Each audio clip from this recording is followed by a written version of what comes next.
Hi, Mark Dolph here, Curator of History at Gilcrease Museum. Let's continue our discussion of Paul Revere and his life and times. By the early 1770s, Revere had become an enthusiastic supporter of American independence. As a silversmith and one of Boston's leading artisans, he was an important link to the Patriot movement's intellectual, political, and mercantile leaders in the Boston area. As a protest of the Tea Act of 1773, Revere and fellow Sons of Liberty came together on December 16th, disguised as Mohawk Indians at Griffin's Wharf in Boston. The resulting Boston Tea Party was their act of defiance to protest taxation without representation, imposed on the colonies by the British Parliament.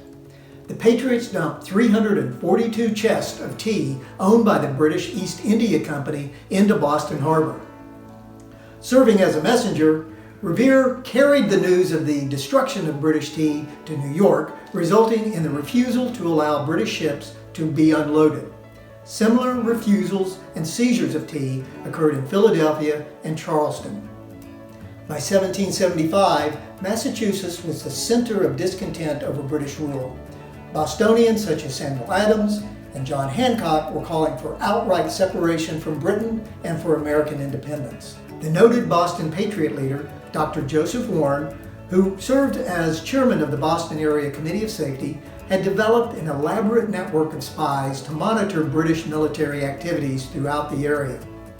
In early April of 1775, Warren received intelligence about British plans. To verify the information, Warren relied on a confidential informant who was well connected to the highest levels of British command. This informant confirmed that the British planned to seize both Adams and Hancock at Lexington and then move to nearby Concord to destroy a cache of Patriot military supplies.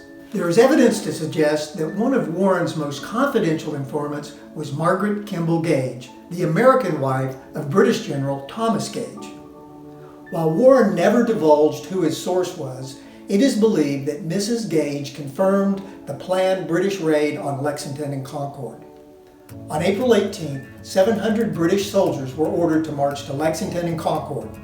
To warn area militias of the pending British troop movements, Paul Revere made his now famous midnight ride. The next day, April 19th, the shot heard round the world was fired at Lexington, and the American Revolution had begun.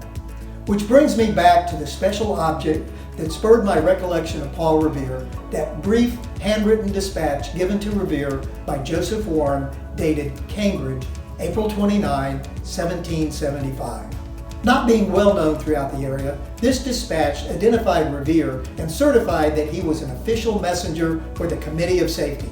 As such, he was authorized to carry out the business of the committee.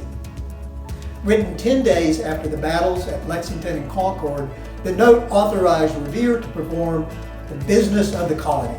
It reads, "This may certify that the bearer, Mr. Paul Revere, is messenger to the Committee of Safety, and that all dispatch and assistance be given him in all instances that the business of the colony may be facilitated."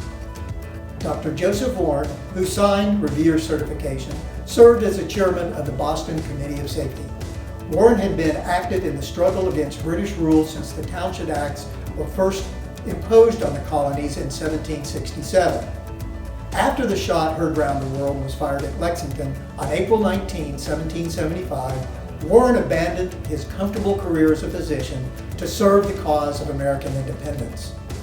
Warren was killed on June 17, 1775 at the Battle of Bunker Hill. Today he is often referred to as the hero of Bunker Hill. Thank you for joining me today. Until next time, take care and be well.